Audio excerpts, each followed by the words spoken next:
ఏమని వివరించెదను నా దేవుని ప్రేమను, ఎంతని చెప్పగలను నా దేవుని కార్యములు.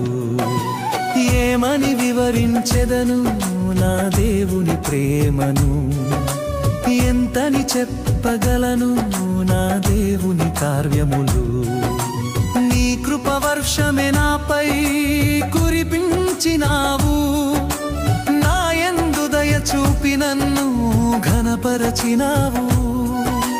నీ కృపవర్షమే నాపై కురిపించినావు, నా యందు దయ చూపి నన్ను ఘనపరచినావు.